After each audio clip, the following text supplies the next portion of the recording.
really wanna know, then come on, let's go. Take a stroll down those...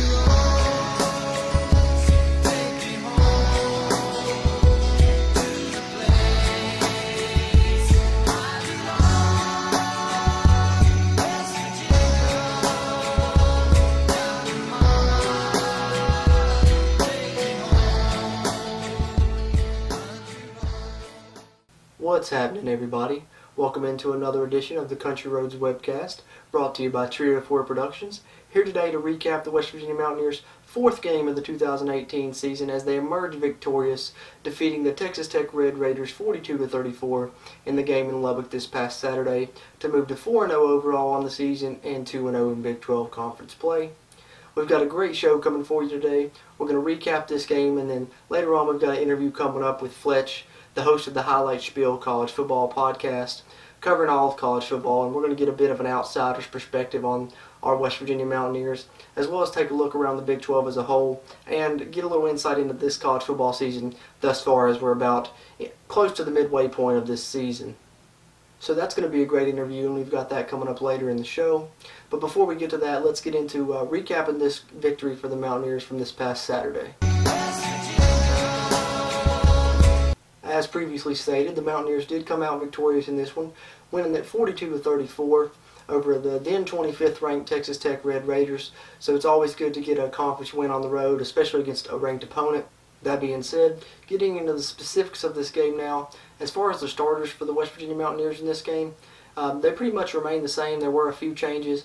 Offensively at right guard, you've seen Chase Barrett get the start as Joe Brown actually sat out this game. And he'll be back next week, but he was out for this game. And so Chase Barrett got to start there, and Isaiah Hardy served as the backup, and he saw some snaps there as well. But Chase Barrett was the starter at right guard.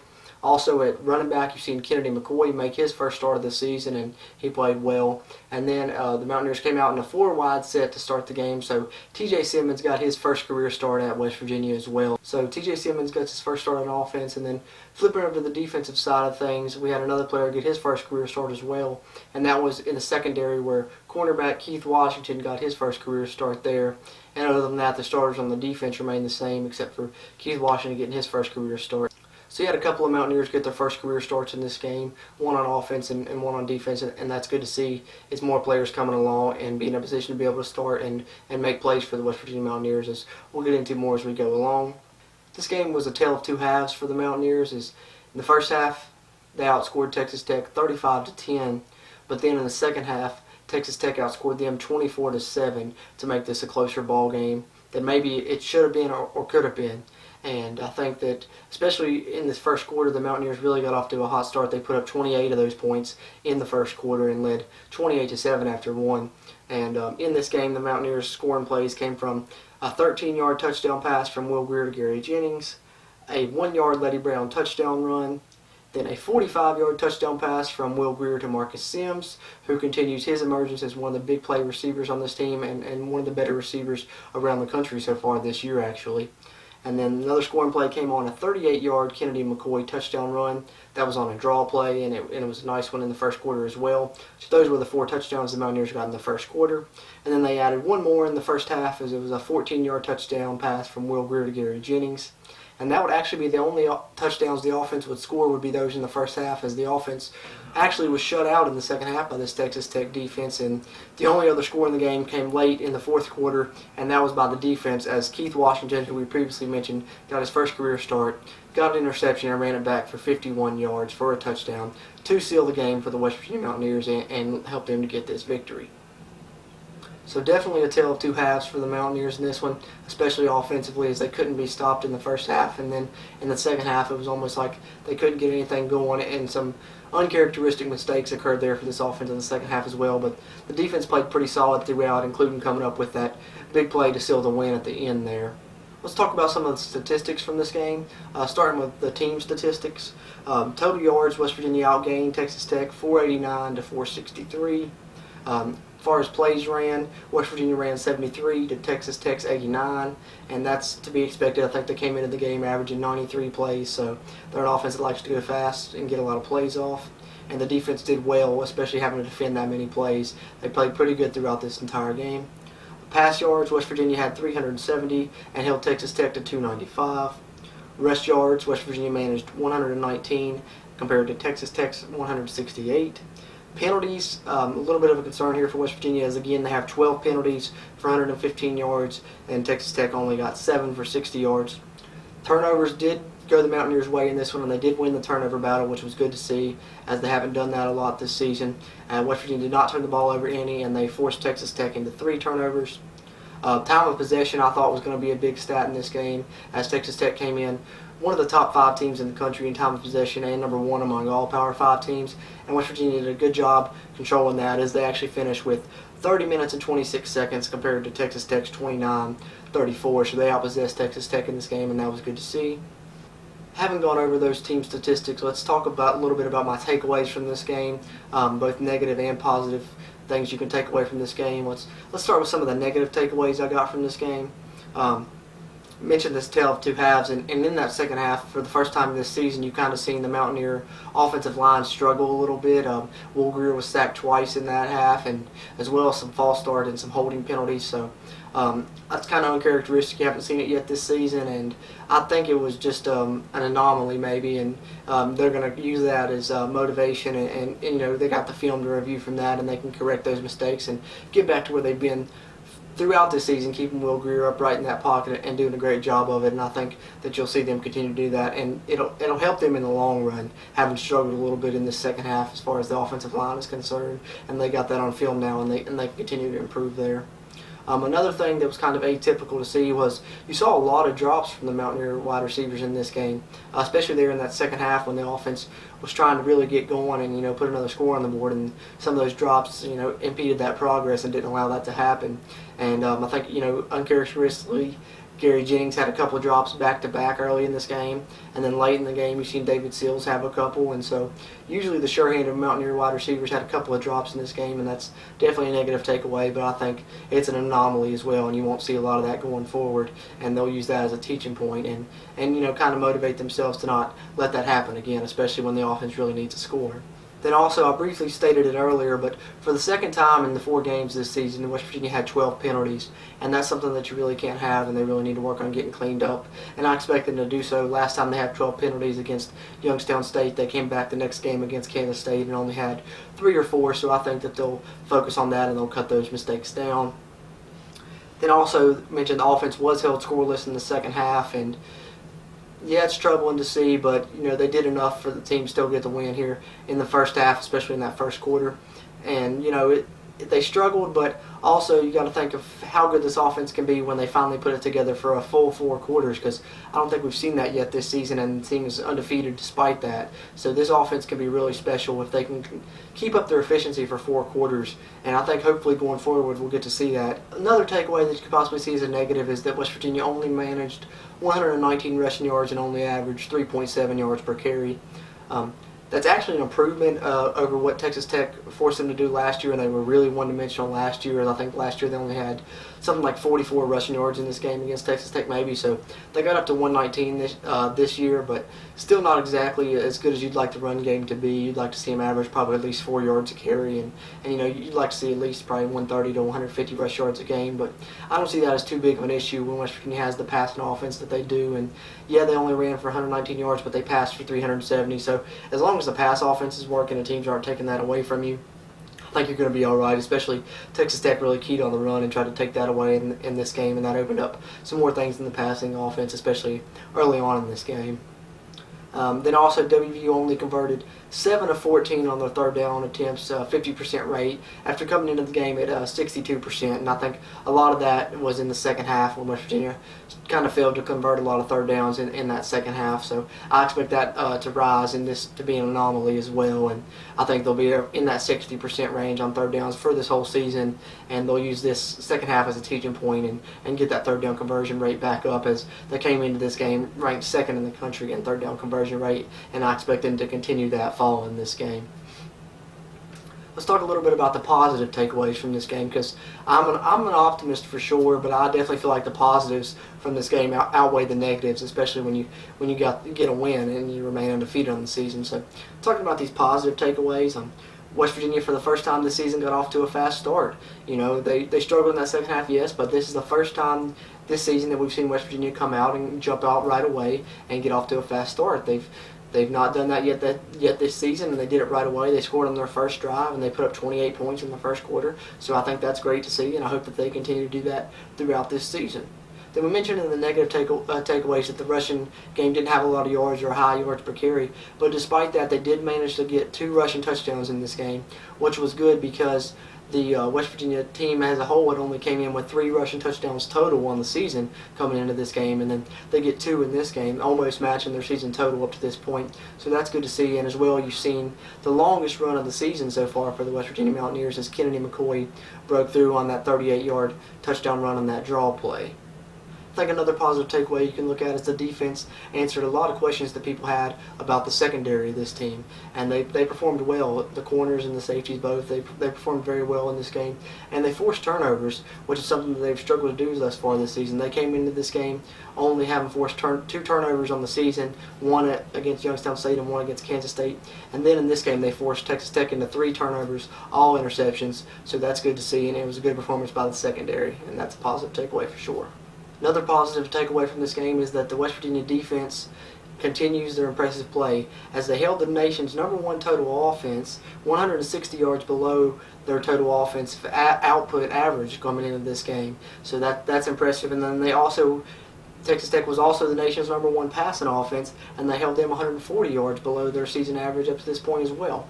So the West Virginia defense, yes, they gave up some points in this game, but that's to be expected, especially going up against a Texas Tech offense. It's very good, but they held them well below their scoring average, well below their total yardage average, and well below their passing yardage average. So that's great to see, and I'm really impressed by this West Virginia defense, just as much so as I was going into this game. After this game, they didn't do anything to diminish those impressive things that they've done throughout the season. I think this is a really good West Virginia defense. They're really fast, and it's one of the better defenses we've had in recent memory. Continuing on with the positive takeaways from the defense, they continued to get into the opponent's backfield as they came into this game ranked 3rd in the country in tackles for a loss, averaging right at 10 per game, and they weren't very far behind that average as they actually racked up 9 tackles for a loss in this game as well. So the defense continuing to get into the opposing offense's backfields and wreak havoc, and that's great to see.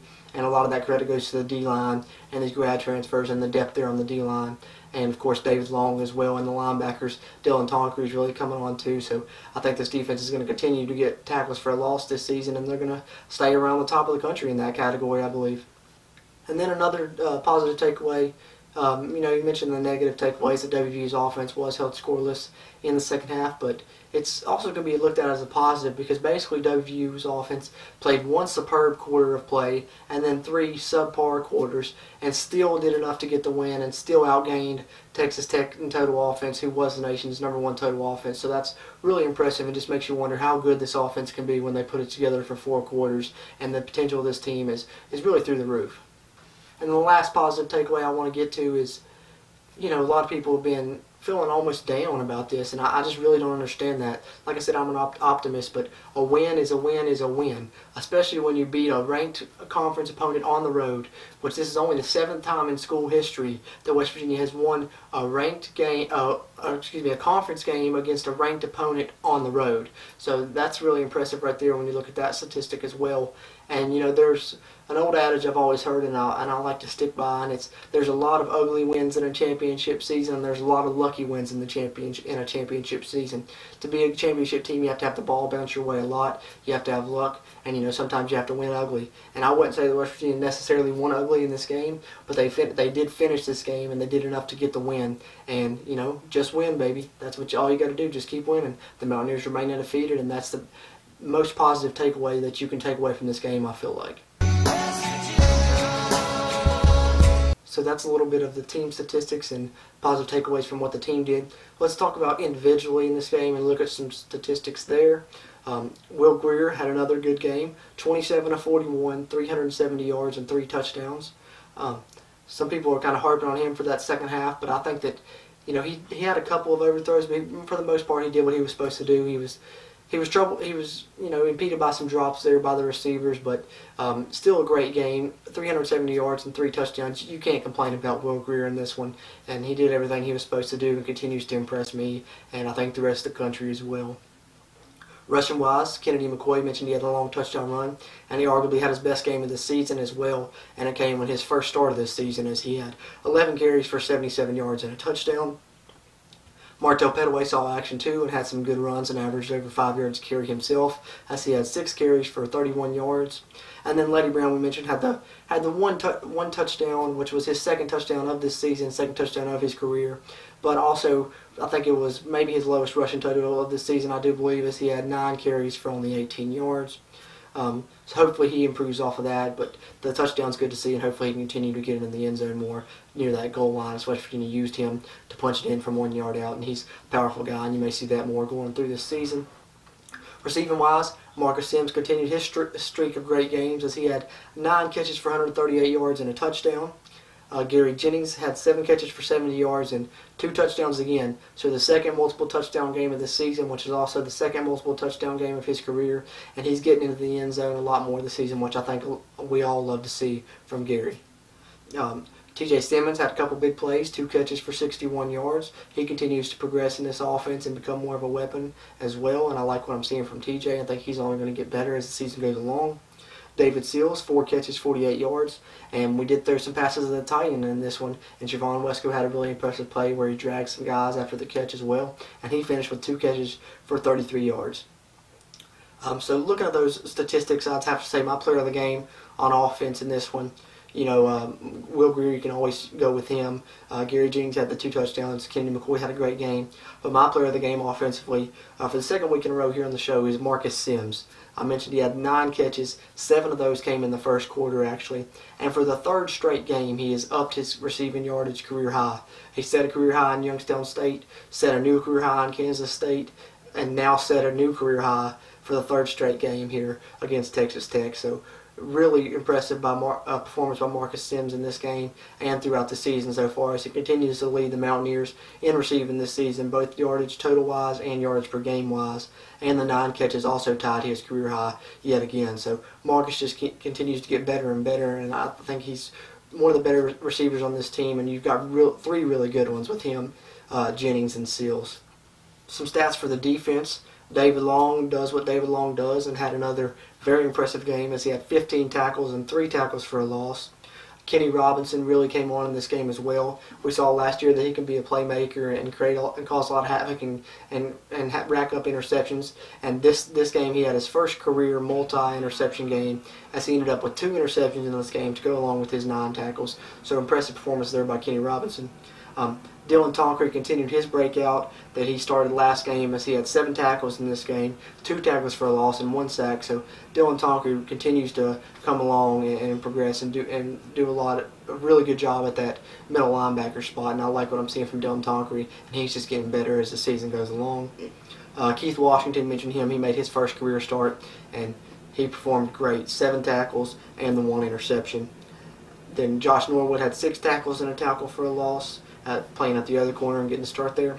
Giovanni Stewart, as he continues to man that strong Sam linebacker position, and he had 5 tackles and a tackle for a loss. Drayvon Askew-Henry, another solid performance from him, 4 tackles and a tackle for a loss. And Jabril Robinson at defensive end also got in for a tackle for a loss.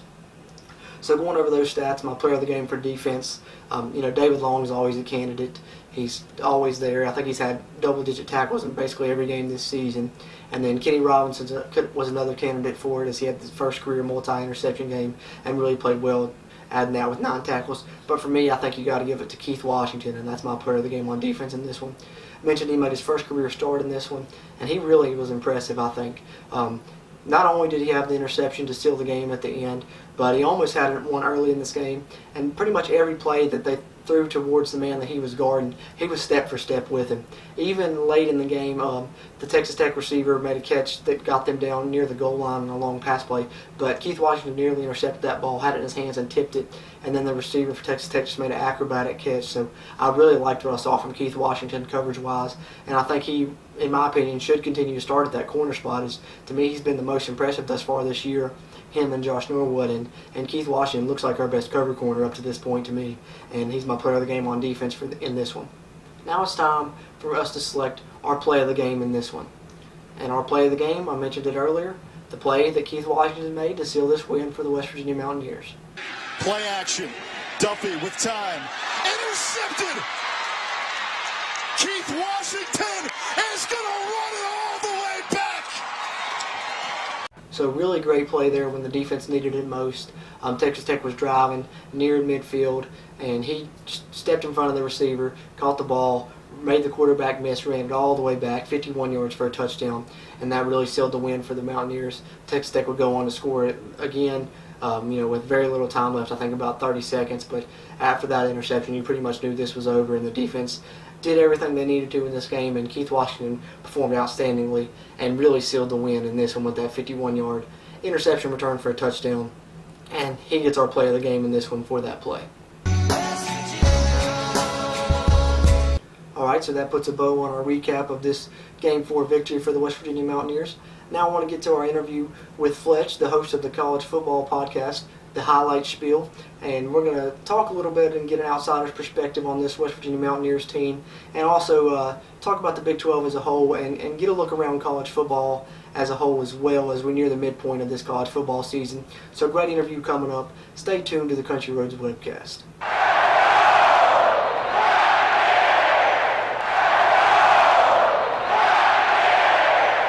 All right, we are joined here on the Country Roads Webcast by Fletch, the host of the college football podcast, The Highlight Spiel, covering college football around the nation. Fletch, how you doing today, man? I'm pretty good, man. How about yourself? Oh, not too bad. Appreciate you coming on the show. Appreciate you having me. Absolutely, absolutely. So let's get right into it. I know both our show here and your guys' podcast there, The Highlight Spiel, we both share a production company and we're produced by Trio 4 Productions. So I always am sure to check your guys' show out and give it a listen. And you guys do a great job of covering college football as a whole. And with that being said, and knowing you watch and study a lot of football to be able to possess the knowledge of the college football landscape that you guys do there, I'm just curious to know from someone's perspective outside the fan base like that of yourself, what's your opinion of this West Virginia Mountaineers football team thus far up to this point in the season? My opinion with this West Virginia team from top to bottom, they got playmakers on both sides of the ball. The offense is led by, the Heisman Trophy candidate Will Greer. They also have lethal receivers, David Steele, Gary Jennings, Marcus Sims, T.J. Simmons. They also have a nice backfield with McCoy, Brown, and Petaway. And then on the defensive side, they're anchored by David Long, and then they got that good defensive line they got. It's probably the best West Virginia team I've seen in years. Yeah, I think a lot of the West Virginia fan base would tend to agree with you on that one. To tail off that question, what aspect of this WVU team has really surprised and maybe even impressed you up to this point that perhaps you didn't really see coming from this team going into this season? I'd have to say the defense for sure. I can't remember West Virginia ever having a defense that, could get stops when you need them to or even get pressure on the quarterback when you need them to. And I think that's been the biggest difference maker this year this far. Absolutely. I agree with you there for sure. This defense has been impressive, and I expect them to be improved, but I think they've impressed me a lot, and a lot of the West Virginia fan base as well. That being said, Will Greer kind of garners the majority of the headlines for this team, but a lot of West Virginia fans feel that collectively the wide receiver group at West Virginia may be one of the better ones in all of college football, actually. And as a guy that has his finger on the pulse of the majority of these college football teams around the nation, how do you feel about this Mountaineer wide receiver core and how they stack up in comparison to others nationally? Looking back at last year, they improved for sure. They didn't have depth last year. They got depth this year, so that's helped tremendously. I think Jennings only had 4 career touchdowns going in this season. He's already eclipsed that mark this season so far. And nationally stacking them with, the likes of Oklahoma's receivers and Ole Miss's receivers, I'd probably say they probably got like the top 5 receiving corps, if not the top 3. Absolutely. I agree with you there. I think they're right up there with the Ole Miss receivers, Alabama's receivers, Oklahoma's receivers, and I think West Virginia you can factor right in with those guys. And then as I previously mentioned, I am a listener of your guys' show and I always tune into your podcast, and I know that at towards the end of y'all's show, y'all always give your Heisman watch list and name your top 5 candidates that week, and And I believe that Will Greer has been a mainstay on your list personally for just about this entire season. So that being said, do you think that he can end up in New York as one of the finalists for the award? And if so, what do you think it's going to take from him to get him there, and maybe what the WVU team needs to accomplish as a whole in order to help him get there? Yeah, he could be in New York, definitely. It'll take them winning, the Big 12, maybe losing 2 games max. And he probably have to be top 3 in every statistical category because, like I know, they don't ever show WV no love. No, that's for sure. It's especially for that Heisman. You don't really see a lot of non-blue blood programs, a player from their team win the Heisman traditionally. I know kind of broke that mold recently when you seen Robert Griffin win it and Lamar Jackson at Louisville. So I think that maybe they're coming around to it, but I definitely think that West Virginia is going to have a big season as a team, and he's going to have to put up some good numbers to be able to win it. But I think there's a good chance that he gets there. Switching gears, and we'll talk a little bit more about the Big 12 conference as a whole, since I know that you cover college football as a whole, so you know about these conferences. And I know everyone believes that all the other teams in this conference are kind of chasing Oklahoma, and rightfully so, as Oklahoma's won the conference for 3 consecutive years, and like the great Ric Flair used to say, to be the man, you got to beat the man. So Oklahoma's the favorite up until somebody can do that, I believe, and they haven't really showed any signs of slowing down. So my question to you is, what team or teams maybe in this conference do you feel can give Oklahoma a run for the money and possibly defeat them in their matchup this year? Like you said, the conference goes to Oklahoma until they dethrone. I like Texas. Texas has improved this year from last year. They're on a roll now. I think they could maybe pull the upset this week as they play. West Virginia could dethrone them possibly if West Virginia don't fall victim to any of their trap games. Oh yeah, West Virginia traditionally always has that one game where they have that slip up, even when they have had their great season. So hopefully we won't see that from West Virginia this year. And that being said, what 2 teams do you see as your favorite to make it, and these 2 teams do you see right now probably facing off in the Big 12 championship game? Oklahoma and either West Virginia or Texas, but right now I'm gonna give the advantage to West Virginia because they undefeated and they haven't trailed in the game this year. Yeah, absolutely. They've been very impressive so far this year, and I think you can say that, especially in conference, West Virginia probably has the most impressive win up to this point as they beat Texas Tech on the road, a ranked team. And, of course, that could all change this week if Texas beats Oklahoma, or even with Oklahoma beating Texas, you could argue that they have just as good of a win at that point. But, it's going to take a good season from a Big 12 team, I think, to get into the college football playoff. And it's kind of hard because a lot of times these Big 12 teams beat up on each other, and we've seen them get left out in years past. But that being said, do you see a Big 12 team getting into the college football playoff this season? It can happen. If Oklahoma or West Virginia win out along with the Big 12 title, I can see it happening. A couple losses from a Big 12 team getting into the playoffs, I don't see that happening. They have to go undefeated with the Big 12 title. I think so too. I think that the best case scenario for the conference would probably be to see West Virginia and Oklahoma both go undefeated up until their matchup with each other, and then whoever comes out on top in that hopefully win back-to-back games, and probably be the conference's best chance, because I think a 1-loss Oklahoma could get in, but I don't know about a 1-loss West Virginia, and I definitely don't see a 2-loss team from the Big 12 getting into the college football playoff. Speaking of the college football playoff, and to follow up that last question, it's always the case that at least one Power 5 gets left out of the conference, as there's only 4 spots and there's 5 Power 5 conferences. So, I mean, sometimes even 2 conferences can get left out, as evidenced by last season when the SEC got 2 teams in. That being said, which conference do you feel is the most likely to get left out of the college football playoff this year, and why so? I think it'll either be the Big 10 or the Big 12. The committee really loves SEC teams, with that being evident last year. I think we can also see 2 SEC teams in it again, whether it's Bama and Georgia or maybe Bama and LSU. If that's the case, it'll be the Big 12 or the Big 10 will be left off. Ohio State's looking good. I don't, personally think the Big 12 can. If they played Ohio State, Oklahoma, I think Ohio State will win. Honestly, I think Big 12 will be left out.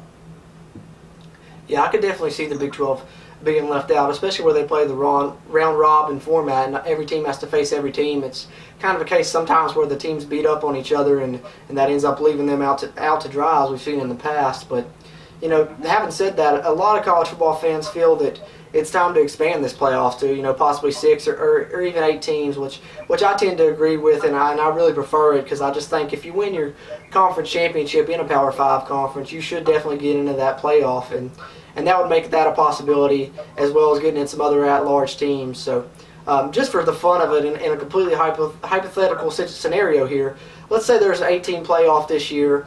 Who would be your 8 projected teams to get into that playoff this season? With who would be your 5 Power 5 champions getting in, and your 3 at-large teams, whether they're other teams from the same Power 5 conferences or maybe even a group of 5 teams. Completely for the fun of it, who would be your 8 playoff teams if there was an 8-team playoff this season?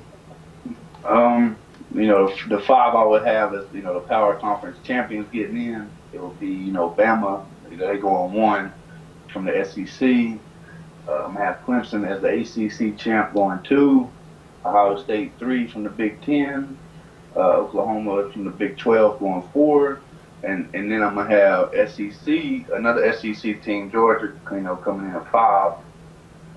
At 6 I have Notre Dame, and then 7 is when I bring in the Pac-12 champ Oregon, and then I got a little tie at number 8. It could be WV, Central Florida, or Penn State.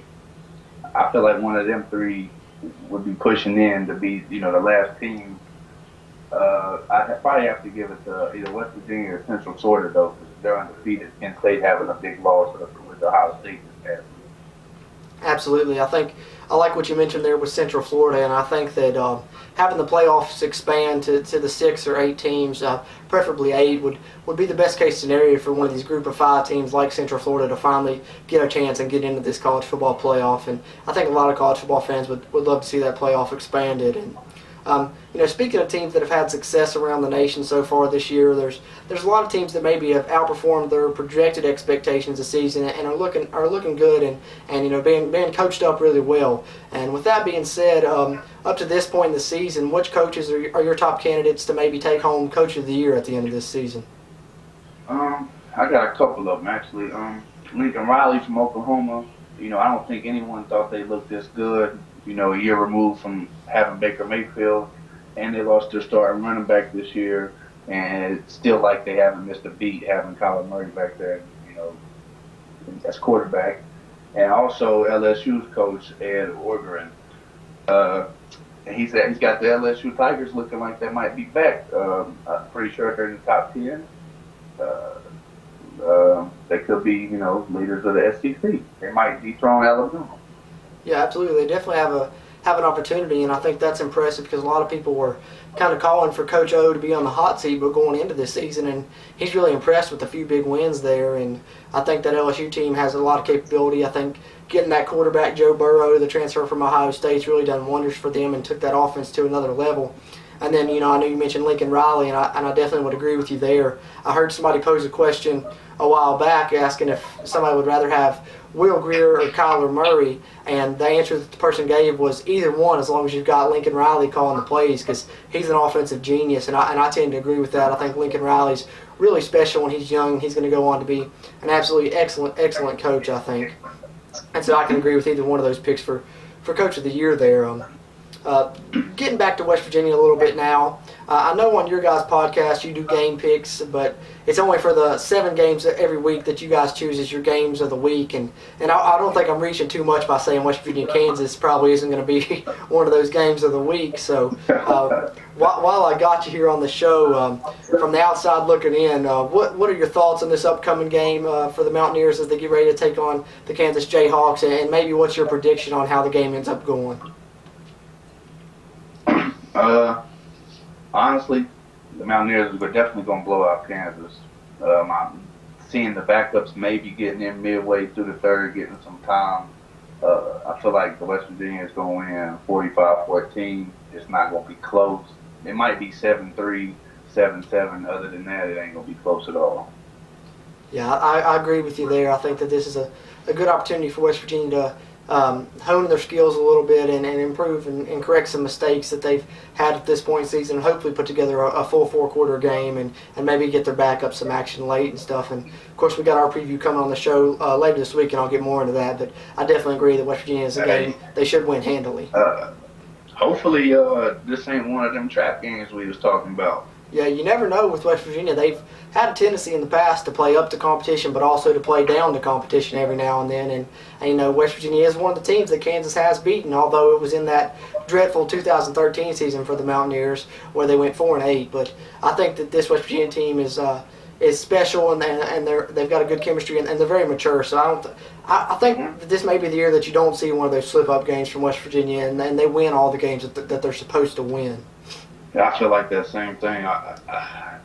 You know, Kansas is like a punching bag for all the Big 12 teams. I mean, really team any, but at the same time, they ain't got nothing to lose, so they trying to knock West Virginia off their high horse. Absolutely, you know, they're always playing with nothing to lose because you know everybody expects to beat them going into these games already, as they've been trying to rebuild for a long time now, pretty much since Mark Mangino left, and you know Charlie Weiss kind of took that program on a long dark road that they still haven't really recovered from. But you know they do lead the nation in turnover margin, so they're playing better defensively a little bit so far this season. Although those numbers are kind of skewed with their big wins over Central Michigan and Rutgers, and we've seen the past two games against Baylor and Oklahoma State they kind of drop off there. But I think this is a better Kansas team than the ones in the couple years past, and they've got a good running back in Puka Williams, so we'll see what happens. But I'm with you. I definitely expect West Virginia to win. Before I let you go here, I really appreciate you coming on, but why don't you go ahead and tell our listeners where they can listen and find your podcast to listen to the highlight spiel, as well as where you guys are on social media, because I saw recently you guys did create a Twitter page and are on Twitter now, so let our listeners know where they can find you to listen to you and find you to follow on social media as well. Yeah, you can follow me on Twitter, Highlight Spill. You can listen to me on SoundCloud. The link's on my Twitter page. Just click it; it'll take you there. Give it a listen. You got some good content on there. Yeah, absolutely. I'll vouch for that here for sure as well. And really appreciate you coming on to the show, Fletch, and giving us the insight into this West Virginia team from an outsider's perspective, and giving us a look around college football as well. And hopefully maybe get you on again, but before the season's up. Appreciate it, man. Yes, sir, man. Appreciate having me. All right, so really great interview and great segment there with Fletch, host of the College Football Podcast, The Highlight Spiel. And they've got a lot of good content and do a great job on their show previewing college football every week, so be sure and check that out if you haven't already. That being said, before we put a bow on this Game 4 wrap-up show, I do want to take a minute and recognize the Mountaineers poll rankings this week in the top 25 polls. They moved up 4 spots in the coaches poll to number 8 in the country, and up 3 spots in the AP poll to number 9 in the country. And that's a big deal because it's West Virginia's highest ranking since 2012 in these college football polls. They reached number 10 in 2016, but this is their highest ranking since they were ranked 5th in 2012, and I think that's great to see from the Mountaineers, and hopefully they continue to climb in those college football rankings. Having said that, that will pretty much wrap up our Game 4 recap show here on the Country Roads Webcast. Really appreciate you guys for tuning in, and be sure and give us a follow on our Twitter page, as we do provide updates on there in between our shows and live tweets during the WVU football games, and you can find us on Twitter searching our handle at WVU Country Roads, and be on the lookout for the Game 5 preview show as we get set to preview the West Virginia Mountaineers contest against the Kansas Jayhawks coming up on this Saturday in Morgantown. It is a Gold Rush, and it is Stripe the Stadium, and we hope to see West Virginia remain undefeated following that game, so be on the lookout for our preview of that game dropping later this week. This has been the Country Roads Webcast, brought to you by Trio 4 Productions. As always, I'm your host, Jordan Cruz, and until next time, let's go Mountaineers. Are you ready to party? Country Roads.